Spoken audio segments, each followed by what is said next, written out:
The Shimmering Call. Chapter 1, The Whisper of the Winds. The forest was alive that morning, more vibrant than I had ever known it.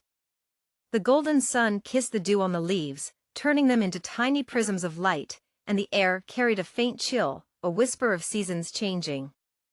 I trod lightly through the glade, the soft grass bending beneath my hooves, but something felt different.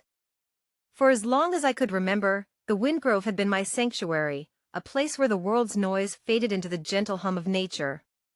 Yet today, it was as if the grove itself held its breath, waiting. Then I heard it. A sound so faint at first, I thought it was the sigh of the wind through the branches. But no, this was something else, a melody. Haunting. Unfamiliar. It called to me, not with words, but with a pull deep within my being, like a forgotten memory tugging at the edges of my soul. I stopped and turned my ears toward the sound, feeling it reverberate through the earth beneath me. "Who's there?" I called out. My voice seemed to dissolve into the stillness, as if the very forest refused to answer. The tune grew stronger, winding through the air like a silver thread.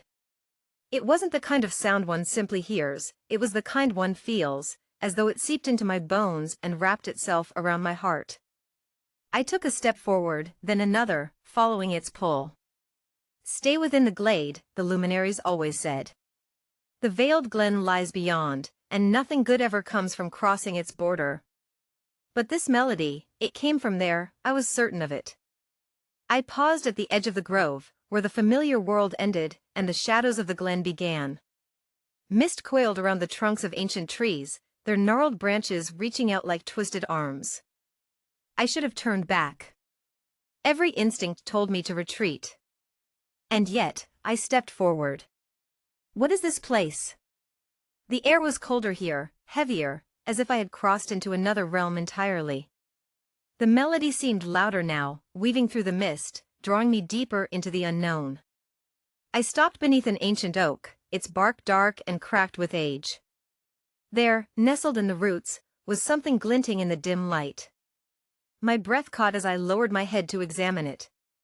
It was a shard of obsidian, smooth and black as midnight, but it pulsed faintly with an inner light, as though it held a heartbeat of its own.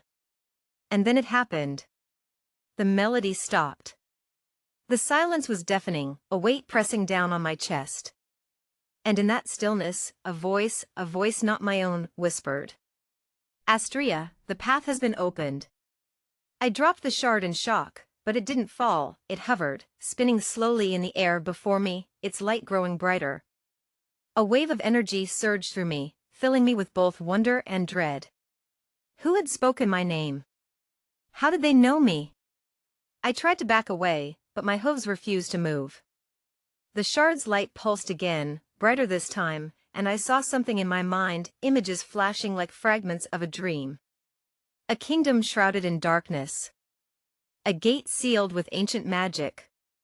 And a unicorn, no, me, standing before it. What does this mean? Before I could think further, the shard fell to the ground, lifeless once more. The melody returned, faint and distant, as if beckoning me to follow. I should have left it there, buried it beneath the soil, and forgotten it ever existed. But something inside me had awakened, a spark of curiosity, of defiance.